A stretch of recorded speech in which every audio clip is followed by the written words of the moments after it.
Hello and welcome to our YouTube channel Edu World. आप लोगों को जो भी मैं वर्क करा रहा हूं और आप लोग उसको करके वापस फीडबैक दे रहे हैं, रिवर्ट कर रहे हैं, ये देख के मुझे बहुत अच्छा लगा। और बहुत सारे स्टूडेंट्स के जो क्वेश्चंस हैं उनको मैंने व्हाट्सएप पर डील कर दिया है। कुछ जो प्रॉब्लम आप लोगों के रह गए हैं वो यहाँ पर डील हो जाएंगे, सॉल्व हो जाएंगे। आप लोग बहुत मन लगाकर पढ़ाई शुरू कर दिया आप लोगों ने, बहुत ही अच्छी बात है। इसको कंटिन्यू रखना है इसी पेस के साथ। ये नहीं कि आप बीच में कहीं भी धीमा कर दें अपनी पढ़ाई के स्तर को, ऐसा नहीं करना है। बिल्कुल मेंटेन करके चलना है लास्ट तक। वीडियोस को स्टार्ट से लेके एंड तक देखना है। वीडियोस के प्रीमियर के समय में मैं लाइव आप लोगों के साथ रहता हूं। आप लोग कमेंट बॉक्स में अपना अपना नाम लिख करके बिल्कुल मुझसे इंटरेक्ट कर सकते हैं। कहीं कोई प्रॉब्लम आए तो उस समय भी प्रीमियर के दौरान आप लोग मुझसे इंटरेक्ट कर सकते हैं। उस समय मैं लाइव रहता हूँ, आप लोगों को देखता हूँ कौन कौन से स्टूडेंट्स जुड़े हुए हैं हम लोगों के साथ में। आप लोग वहां पर भी अपना उपस्थिति दर्ज कराया करें, अटेंडेंस दर्ज कराएं, अपने नाम को वहां पर लिख करके, अपने क्लास को वहां पर लिख करके बिल्कुल बताएं और इंटरेक्ट करें हम लोगों के साथ में। वीडियोस पसंद आता रहे तो बीच में लाइक और कमेंट भी करते रहें, वीडियोस को शेयर करते रहें। Chemical effect of electric current का टॉपिक हम लोगों का चल रहा है। मैंने इसमें 3 क्वेश्चन आप लोगों को पहले दिए थे, कुछ स्टूडेंट ने उसे कर लिया है। उसके आंसर्स मैं आप लोगों को आज के सेशन में प्रोवाइड कर दूंगा या नेक्स्ट सेशन में प्रोवाइड करा दूंगा। तो आइए अब हम लोग शुरू करते हैं chemical effect of electric current का। नेक्स्ट पार्ट 4 तक के पार्ट मैंने करवा दिए हैं और ये एड्यू वर्ल्ड की वेबसाइट पर अवेलेबल है, उसके यूट्यूब चैनल पर अवेलेबल है। उसके प्लेलिस्ट में अगर आप जाएंगे एड्यू वर्ल्ड के और फिजिक्स के प्लेलिस्ट में जाएंगे और क्लास 8 के प्लेलिस्ट में जाएंगे तो आप लोगों को इसमें मिल जाएगा। जैसा कि मैं पहले से कहता रहा हूं, ये क्लास 6, 7, 8, 9, 10 सभी स्टूडेंट्स के लिए समान रूप से उपयोगी है। ऐसा इसलिए है क्योंकि करंट का जो टॉपिक है इसमें केमिकल इफेक्ट के बारे में, वो अल्टीमेटली 10th में जाकर के आप लोगों को पूरा विस्तृत रूप से पढ़ना है। तो आप लोगों का बेसिक्स अभी अगर क्लियर हो जाएगा तो आप लोग एक बार में समझ जाएंगे। तो आइए आज हम लोग शुरू करते हैं इलेक्ट्रोलाइसिस का नेक्स्ट एक एग्जाम्पल, एक एक्टिविटी लेकर के आज मैं आप लोग के साथ हूँ। एक्टिविटी 3 जिसमें कहते हैं कि जो स्टडी करना है हम लोगों को कि केमिकल इफेक्ट करंट का क्या होगा किस सॉल्यूशन में, कॉपर सल्फेट के सॉल्यूशन में। हम लोगों ने पिछले सेशन में देखा था इलेक्ट्रोलाइसिस ऑफ वाटर। इलेक्ट्रोलाइसिस क्या पद्धति है? इलेक्ट्रिक करंट का उपयोग करके जिस इलेक्ट्रोलाइट को हम लोग तोड़ते हैं, केमिकल डिकम्पोजिशन कराते हैं, वह प्रोसेस जो है इलेक्ट्रोलाइसिस कहलाता है। जिस एपरेटस का इस्तेमाल करते हैं वो इलेक्ट्रोलाइटिक सेल कहलाता है। और जिसका विखंडन होता है, जिस सॉल्यूशन का या जिस लिक्विड का विखंडन टूटना होता है वो इलेक्ट्रोलाइट कहलाता है। और जो रॉड होते हैं, मेटल रॉड्स, ये इलेक्ट्रोड्स कहलाते हैं। तो ये सब चीजें हम लोगों ने डिस्कस पहले कर ली हैं। आइए चलते हैं मुद्दे टॉपिक पर। Chemical effect of current in CuSO4 copper sulphate solution. CuSO4 ये कॉपर सल्फेट सॉल्यूशन की बात हो रही है। तो कॉपर सल्फेट सॉल्यूशन के बारे में हम लोगों ने बात किया था इसके पहले भी कि इलेक्ट्रोड का इस्तेमाल हम लोग जो कर रहे हैं इस पर निर्भर करेगा कि हमारा बाय प्रोडक्ट क्या होगा या रिजल्ट में हमको क्या मिलेगा। आइए इसको डील करता हूं मैं। ये एक हम लोगों ने वोल्टेइक सेल या फिर इलेक्ट्रोलाइटिक सेल का निर्माण किया हुआ है जिसमें एक कंटेनर है, 2 इलेक्ट्रोड्स हैं कार्बन रॉड्स के और इसमें सॉल्यूशन भरा हुआ है कॉपर सल्फेट का। और ये किस अवस्था में है? ये लिक्विड स्टेट में है। याद रखेंगे जो भी इलेक्ट्रोलाइट होगा वो लिक्विड स्टेट में होता है। तो यहाँ पर कॉपर सल्फेट सॉल्यूशन इलेक्ट्रोलाइट के तौर पर प्रेजेंट है। इसके एक मेटल रॉड को हम लोगों ने बैटरी के एक नेगेटिव टर्मिनल से, ये डीसी सोर्स है, के एक नेगेटिव टर्मिनल से कनेक्ट कर दिया है और एक दूसरे इलेक्ट्रोड को हम लोगों ने बैटरी के पॉजिटिव टर्मिनल से कनेक्ट कर दिया है और बीच में प्लग की या स्विच हम लोगों ने जोड़ा है। अभी ये ओपन है, सर्किट पूरा नहीं है, करंट का फ्लो नहीं हो रहा है। हम लोग जब करंट का फ्लो कराएंगे तब इसमें कुछ कुछ चेंजेस आएंगे और उसी के बारे में स्टडी करना है हम लोगों को कि केमिकली क्या क्या चेंजेस आए इस करंट के पास करने से सॉल्यूशन, कॉपर सल्फेट के सॉल्यूशन में। इसी को हम लोगों ने पढ़ना है आज। तो देखिए, जब हम लोग इसमें प्लग की को ऑन कर देते हैं या की इंसर्ट कर देते हैं, स्विच को ऑन कर देते हैं, तो मैंने बताया था कि negative terminal electron rich terminal होता है। यहां से इलेक्ट्रॉन्स निकलते हैं और इस तरह से यहां आते हैं इस इलेक्ट्रोड में। लेकिन कॉपर सल्फेट का सॉल्यूशन जो है यह लिक्विड सॉल्यूशन है, और चूंकि कॉपर सल्फेट सॉल्यूशन जो है टूट करके आयंस में बदल जाता है, ये आयनिक सॉल्यूशन बन जाता है, इसलिए इससे इलेक्ट्रिसिटी या इलेक्ट्रॉन्स का फ्लो होता है। तो इससे हो करके इलेक्ट्रॉन जो है दूसरे इलेक्ट्रोड में फ्लो करता है और अल्टीमेटली एट लास्ट ये जा करके पॉजिटिव टर्मिनल पर जमा होता है। मैंने कल आप लोगों को यह भी बताया था, या नेक्स्ट जो भी इसके पहले का जो क्लास था उसमें, कि जो फ्लो ऑफ इलेक्ट्रॉन का डायरेक्शन होगा, ये डायरेक्शन है फ्लो ऑफ इलेक्ट्रॉन का, उसके विपरीत दिशा में फ्लो ऑफ करंट होगा, यानी करंट जो कंस्टिट्यूट होगा इस सर्किट में उसका डायरेक्शन ये होगा, करंट प्लस से लेकर के और माइनस की ओर आएगा। तो यहां पर दो बातें आप लोगों ने समझी, डायरेक्शन ऑफ करंट ये होगा from positive terminal of battery to negative terminal, और अगर कहा जाए direction of flow of electrons ये हो जाएगा from negative terminal of battery to positive terminal. Clear है? कोई डाउट नहीं है यहाँ पर? अगर कोई डाउट है तो अभी आप लोग लाइव चैट में मुझे बताइए, मैं आप लोगों को फिर इसके बाद वाले जो भी वीडियोस बनेंगे उसमें मैं आपको बताऊंगा। ये देखिए लिक्विड स्टेट में यहाँ पर है, जैसे करंट यहाँ पर पास होगा कॉपर सल्फेट सॉल्यूशन टूट जाएगा, इसका विखंडन होगा केमिकली, और इससे हम लोगों को कॉपर मेटल प्राप्त होगा, और ऑक्सीजन जो इसमें है वो ऑक्सीजन यहाँ पर जमा होगा इस नेगेटिव वाले इलेक्ट्रोड पर, यानी कि कैथोड पर।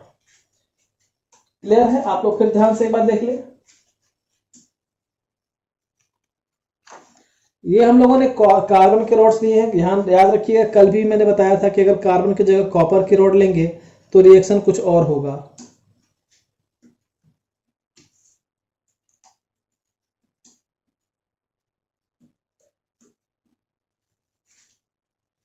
तो जो बबल्स होंगे ऑक्सीजन के वो यहां पर नेगेटिव टर्मिनल पर जमा होगा। अब देखिए इसी को मैंने लिख करके आप लोगों को समझाने का प्रयास किया है कि जब भी हम लोग की को इंसर्ट करते हैं तो आप यह नोटिस करेंगे कि वहां पर एक रेडिश डिपॉजिट होता है कॉपर लेयर का, कहां पर? रॉड पर, जो कि कनेक्टेड है negative terminal of the battery से। नेगेटिव टर्मिनल ये रहा बैटरी का, इससे ये रॉड कनेक्टेड है। इस जगह पर क्या होगा? कॉपर का डिपोजिशन होगा, क्योंकि कॉपर 2+ बनाएगा, Cu2+, ये अट्रैक्ट होगा towards negative terminal of battery. And हम लोग जानते हैं negative terminal of battery is known as cathode and positive terminal of battery is known as anode. तो ये जो है किधर अट्रैक्ट होगा? कैथोड की ओर, और कैथोड की ओर अट्रैक्ट होकर के कैथोड के ऊपर ये एक लेयर बना देगा, क्योंकि यह जो है इसके पास पॉजिटिव चार्ज यानी कि डिफिशियंसी इलेक्ट्रॉन्स की यहाँ पर अधिकतम है इलेक्ट्रॉन का, तो ये इसे इलेक्ट्रॉन लेकर के खुद जो है चेंज हो जाएगा कॉपर मेटल में। तो हम आप ये भी नोटिस करेंगे कि बबल्स जो है ऑक्सीजन गैस के लिबरेट होते हैं उस रॉड पर जो कि नेगेटिव टर्मिनल ऑफ बैटरी से जुड़ा हुआ है, यहां पर ऑक्सीजन जो है लिबरेट होगा। अब ध्यान देने योग्य बात ये है यहाँ पर कि जो इसका केमिकल रिएक्शन होगा, जो इसमें इसका जो केमिकल रिएक्शन इसमें इन्वॉल्व है, ये हो जाएगा कॉपर सल्फेट, और इसमें हम लोग जल मिलाएंगे, पानी मिलाएंगे। तो जैसे चूंकि हम लोग वाटर जैसे मिलाते हैं तो Cu2+ और SO4 2- में टूट जाता है, क्योंकि ये आयंस का फॉर्मेशन होगा तभी जाकर के ये इलेक्ट्रोलाइसिस की प्रक्रिया होगी। मैंने बताया था कि सॉलिड स्टेट में जो कंडक्शन होता है करंट का वो ड्यू टू फ्री इलेक्ट्रॉन्स होता है, और लिक्विड स्टेट में जो कंडक्शन होता है करंट का वो ड्यू टू आयंस होता है। तो यहाँ आयंस होंगे, जो वाटर जैसे मिलाएंगे, ये इलेक्ट्रोलाइट है, ये ब्रेक डाउन कर जाएगा आयंस में। इलेक्ट्रोलाइट वही सब्सटेंस होते हैं जो कि ब्रेक डाउन कर जाते हैं आयंस में, तो ये आयंस में ब्रेक डाउन कर जाएगा, और ये क्या करेगा? इलेक्ट्रिसिटी को कंडक्ट कराएगा विद इन द सॉल्यूशन, और यहां से हम लोग को जैसे इलेक्ट्रिक करंट पास होगा डिकम्पोजिशन हो जाएगा CuSO4 का, CuSO4 टूट जाएगा कॉपर मेटल में, सल्फ्यूरिक एसिड में, और ऑक्सीजन मॉलिक्यूल या गैस में। क्लियर है? यहाँ किसी ऑक्सीजन चार्ज की बात नहीं हो रही है, मॉलिक्यूल या गैस की बात हो रही है। तो यह था the study of chemical effect of current in copper sulphate solution. उम्मीद है आप सभी लोगों को ये टॉपिक समझ में आ गया है, इलेक्ट्रोलाइट क्या होता है, इलेक्ट्रोलाइसिस क्या होता है। अगर आप लोगों को अच्छा लग रहा है सेशन, आप लोग लाइक बटन दबाएं आप लोग अभी अपने फ्रेंड्स को शेयर करें मीन भाई। और आप लोग इसमें कहीं कोई परेशानी अगर आ रही है तो आप लोग तुरंत कमेंट में मुझे बताएं। साइड जो चैट चल रहा है प्रीमियर के साथ साथ उसमें आप लोग मुझे बताएं, मैं देख रहा हूं आप लोगों को लाइव। कहीं परेशानी होगी तो फिर मैं उसका सॉल्यूशन आप लोगों को प्रोवाइड कराऊंगा। तो इसके बाद आइए जो एक्टिविटी 4 है उसका जो पिक है वो मैं आप लोगों को अवेलेबल करा दूंगा। आप लोगों का काम है जिस तरह से मैंने इसको बनाया और बताया है उस एक्टिविटी को आप लोग करके मुझे कॉपी में वापस फिर दिखाएंगे। ये आप लोगों का वर्क है। आइए अब हम लोग चलते हैं इलेक्ट्रोप्लेटिंग पर।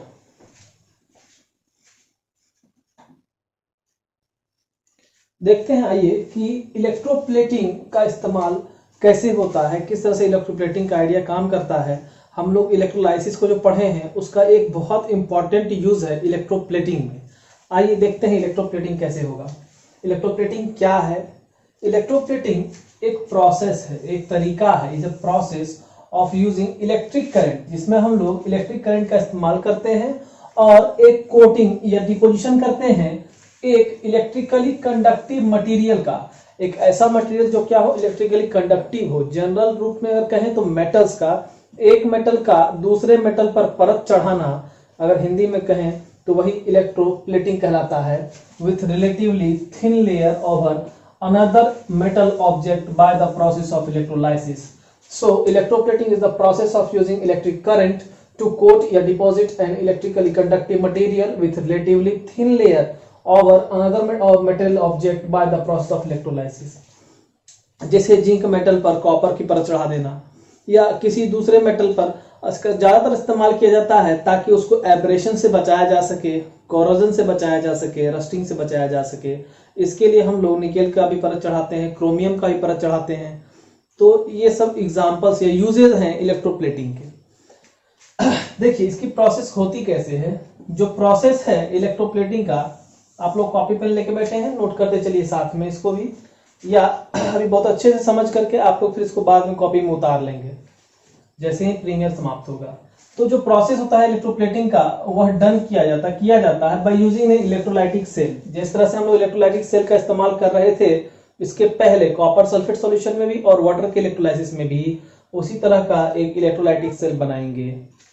The object to be electroplated, वैसा सब्सटेंस जिसको कि हम लोग को इलेक्ट्रोप्लेट करना है, जिस पर दूसरे मेटल की परत चढ़ानी है। सपोज कीजिए ये जिंक है, ये कॉपर है, तो हमारे पास दो ऑब्जेक्ट हो गए। हमें जिंक पर कॉपर की परत चढ़ानी है, तो दो सब्सटेंस हो गया, एक जिस पर परत चढ़ाना है, दूसरा जिससे परत चढ़ाना है। तो यही ध्यान देंगे, टू बी इलेक्ट्रोप्लेटेड का मतलब होता है जिस पर परत चढ़ाना है। उसको हम लोग कैथोड की तरह इस्तेमाल करेंगे। ध्यान रखेंगे कहां इस्तेमाल करेंगे, कैथोड के रूप में इस्तेमाल करेंगे। और कैथोड को कहां कनेक्ट किया जाता है, बैटरी के निगेटिव टर्मिनल से या डीसी सोर्स के निगेटिव टर्मिनल से जो कनेक्ट किया जाएगा वो होगा कैथोड। और कैथोड पर हम उस ऑब्जेक्ट को रखेंगे जिसको कि इलेक्ट्रोप्लेट करना है। बहुत ध्यान से पढ़िएगा। 10th में आप जैसे अगर इसको पढ़ रहे होंगे या 10th क्लास के स्टूडेंट जो इसको देख रहे हैं, अगर उन्होंने इलेक्ट्रोलाइटिक रिफाइनिंग ऑफ मेटल्स पढ़ा है या उसमें कुछ पन्ने को देखा है किस तरह से वो दिया हुआ है, तो वो निश्चित रिलेट कर पाएंगे इन चीजों को। बहुत ज्यादा इंपॉर्टेंट है, ध्यान देकर के आप लोग इसको समझेंगे।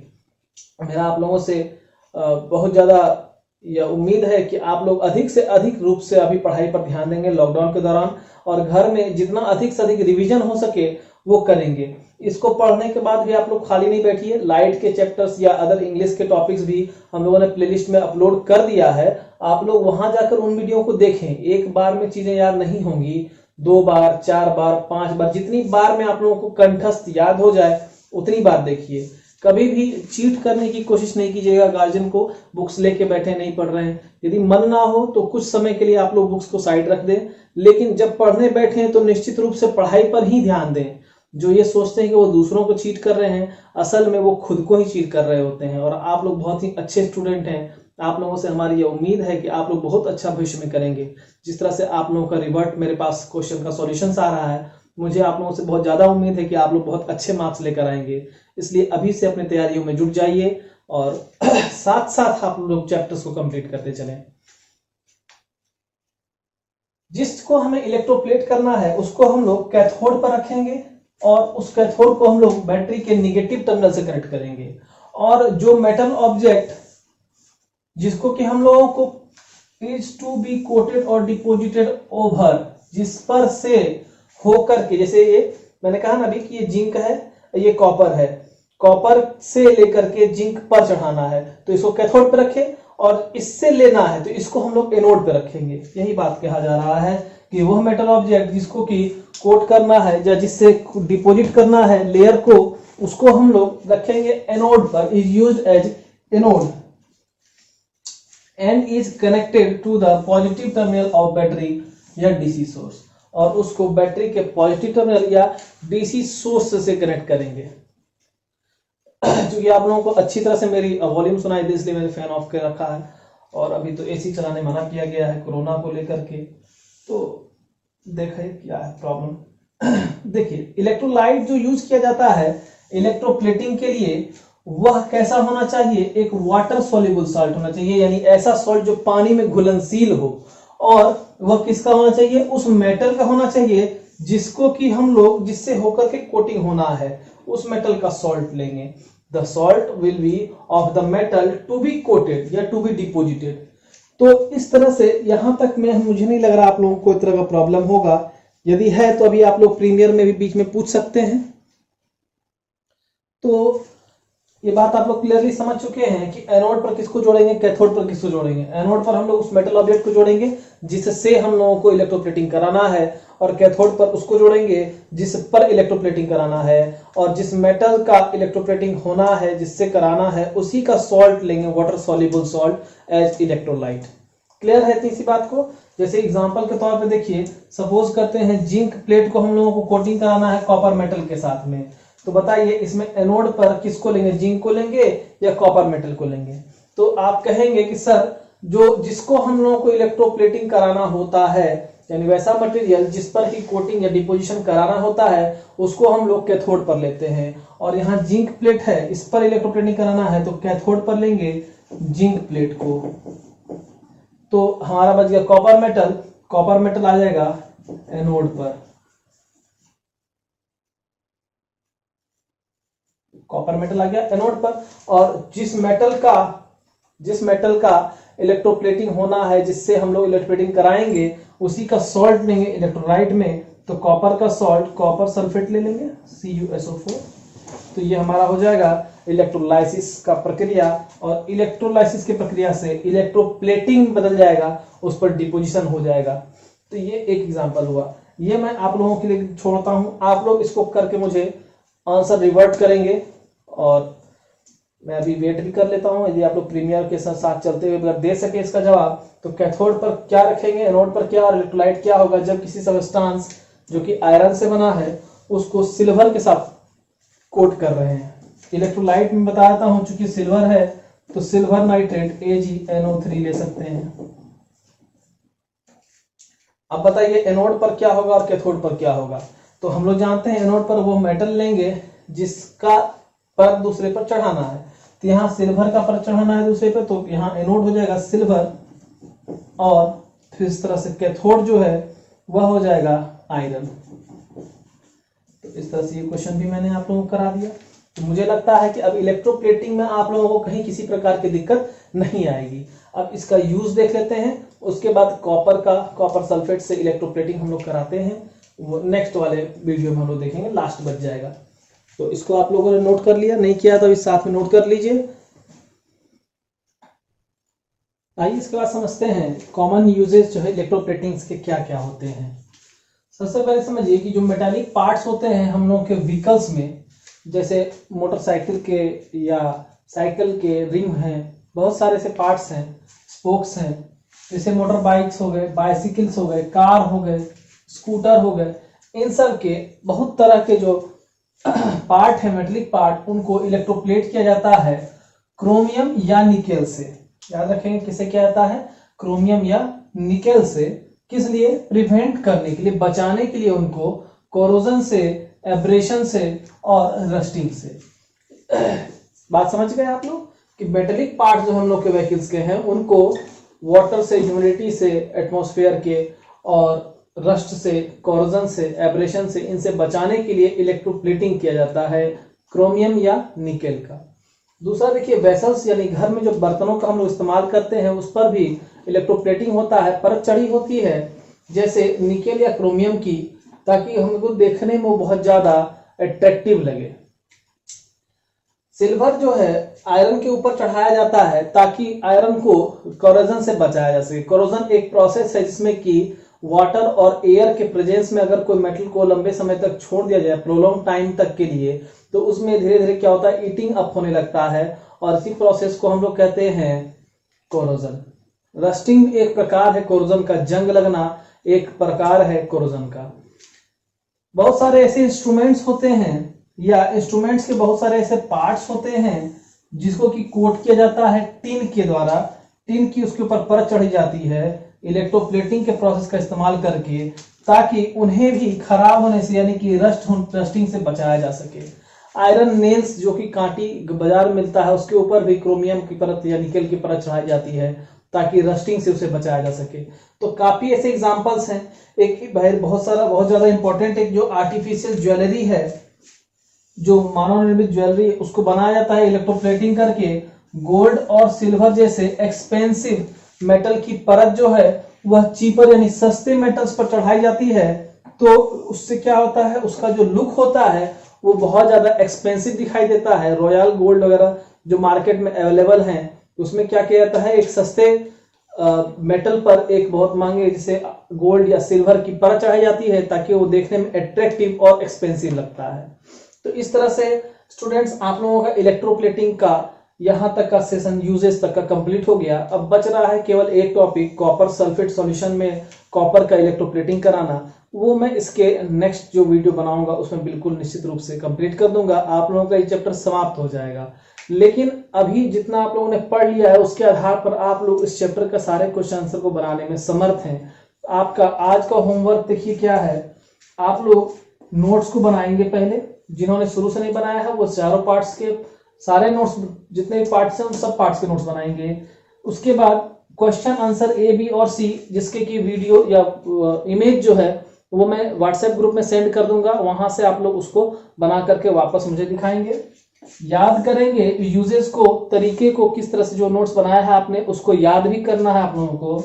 और इसके बाद अगर समय मिला तो आप लोगों को पुरानी वीडियो जो अलग अलग डिफरेंट टॉपिक्स पर मैंने बनाई हुई है, लाइट का या होमोफोन्स के या ग्रामर के, वो सब वीडियोस को भी आप लोगों को निश्चित रूप से देखना है। तो उन सब के नोट्स भी आप लोग अपने अपने कॉपी में बनाते चलिए और एक एक दिन करके मुझे आप लोग दिखाते चलिए। इस तरह से आप लोगों का ग्रामर भी मजबूत हो जाएगा और राइटिंग कैपेसिटी आप लोगों की इंक्रीज करेगी। राइटिंग कैपेसिटी पर अभी से ध्यान देना है। जो आप लोग जान रहे हैं उसको लिख पाएंगे, अगर व्यक्त कर पाएंगे तभी मार्क्स अच्छे मिलेंगे। तो एक अच्छा राइटर होना भी जरूरी है, सिर्फ पढ़ने से काम नहीं चलेगा, लिखने के भी अभ्यास आप लोगों को प्रगति के लिए करनी होगी। तो आज इस टॉपिक को हम लोग यहीं पर समाप्त करते हैं। फिर नेक्स्ट टॉपिक में हम लोग फिर मिलेंगे, कुछ अलग, कुछ नया, कुछ दूसरा लेकर के, और इसको कंप्लीट वहां हम लोग कर लेंगे।